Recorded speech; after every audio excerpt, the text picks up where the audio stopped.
السلام علیکم و رحمت الله و برکاته. برادران محترم، از شنیدن این قصه انشاءالله شما خیلی خیلی استفاده میکنین و خوشنود میشین.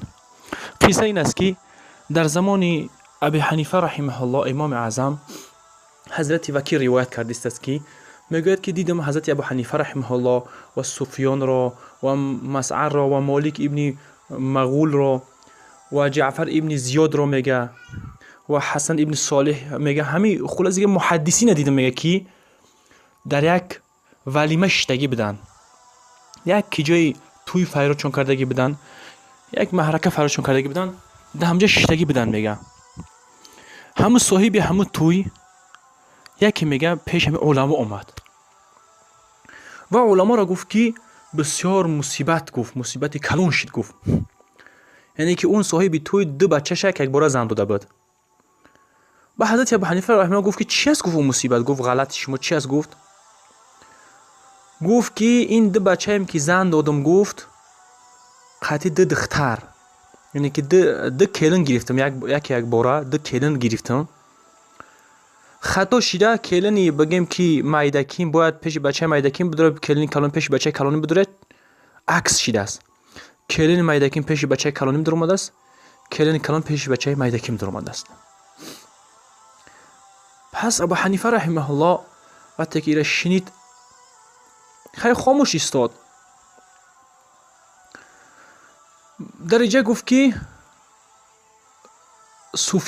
سفیان بگیم یکی از محدثین بود، یکی از محدثینی که استادهای بخاری و مسلم دیگه همش استادهای یعنی که محدثین هست. خیلی به او سفیان دیگر روایت کرد، گفت که خیلی گفت این کار شدگی بود در زمان حضرت علی رضی الله عنه، خیلی خطا شدگی بود. یک روایت از حضرت معاویه میگه آورد که مثلا همون فرستونده بود یک کسی، گفت که همین مسئله رو چی میگه. گفت خلاص یک روایت با تفسیر روایت کرد که حضرت علی رضی الله عنه گفته باشد که اگر که خطا شده باشد هیچ باکی ندارد. بعد در این حالت وقتی که سفیان سخنش گفت همه مردم گوش میکردند.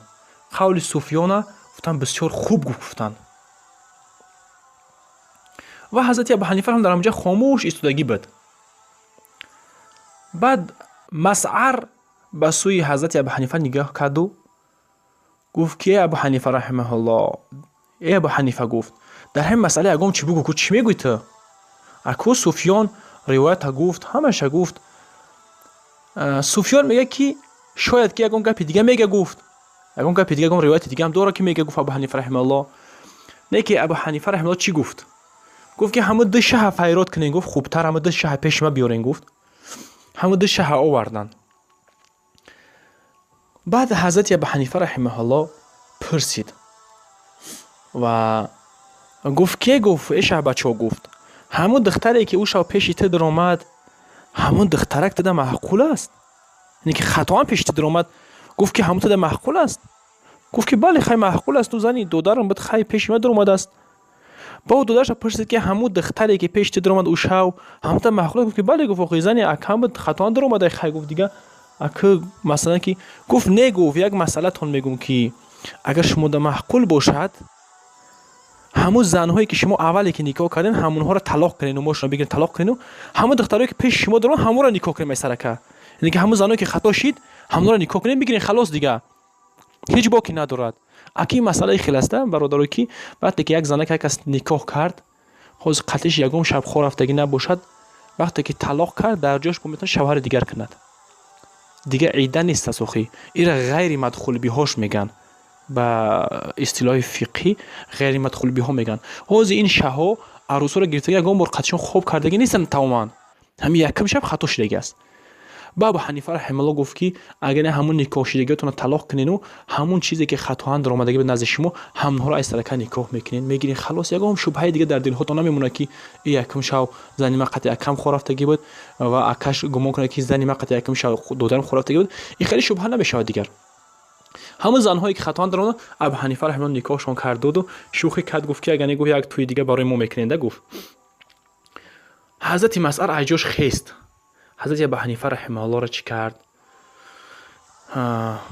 بوسه گرفت و سفیان گفت که گفت دیونه، گفت خیلی نکن. گفت همش اگه اهل علم بودن مثلا فهمو یعنی که حضرت ابو حنیفه رحمه الله را در زکابدنش، در فهمی بگیم که حدیث ها را رفتنش بسیار بسیار فقیه بود.